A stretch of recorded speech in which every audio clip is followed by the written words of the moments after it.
Halo, selamat siang. Saya Cecilia Arifia dari 11 IPA 3 0% 5. Jadi pada hari ini saya akan menjelaskan kepada kalian cara membuat salah satu produk koloid, yaitu donat. Mengapa sih saya memilih donat? Yang pertama, donat itu termasuk jenis koloid buih padat.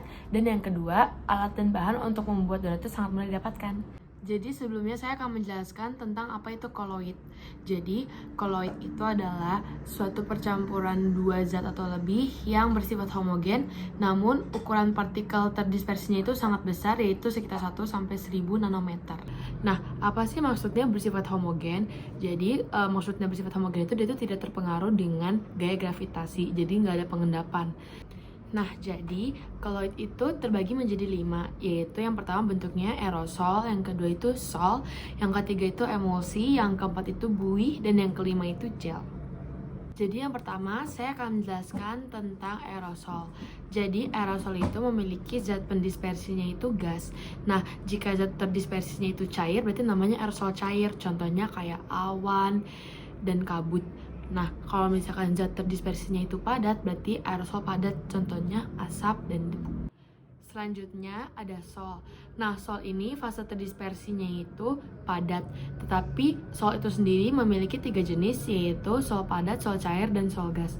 Yang pertama ada sol padat. Sol padat itu fase pendispersinya itu padat.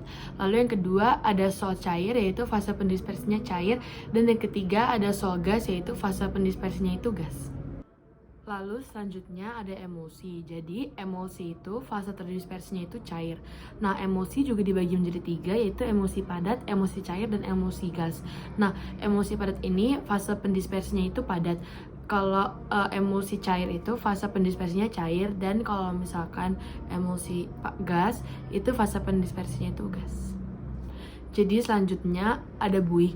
Buih itu fase terdispersinya itu gas. Nah, buih itu hanya dibagi menjadi 2, yaitu buih padat dan buih cair. Nah, kalau buih padat itu fase pendispersinya itu padat, dan kalau misalkan buih cair itu fase pendispersinya itu cair.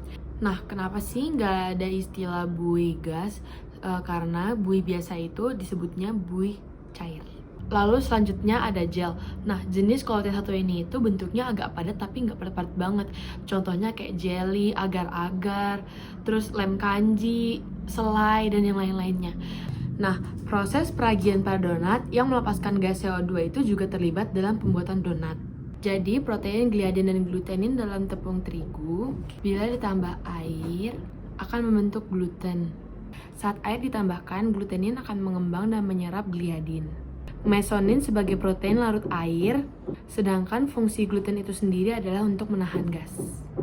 Saat pengembangan adonan, udara yaitu oksigen, akibatnya akan terjadi proses anaerob dan terjadi proses fermentasi dan juga menghasilkan gas CO2. Nah, gas CO2 yang ada di adonan itu membuat adonan donatnya itu mengembang. Dan alkohol juga berkontribusi dalam pembentuk aroma donat. Nah, proses fermentasi oleh ragi ini juga berhubungan dengan aktivitas enzim yang terdapat pada ragi. Lalu, kestabilan buih ini juga dapat diperoleh dari zat pembuih juga, yaitu surfaktan.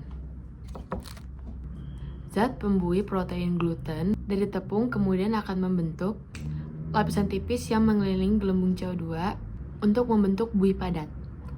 Nah, itu tadi penjelasan tentang koloid. Sekarang kita saksikan ya cara pembuatan donatnya seperti apa. Selamat menyaksikan!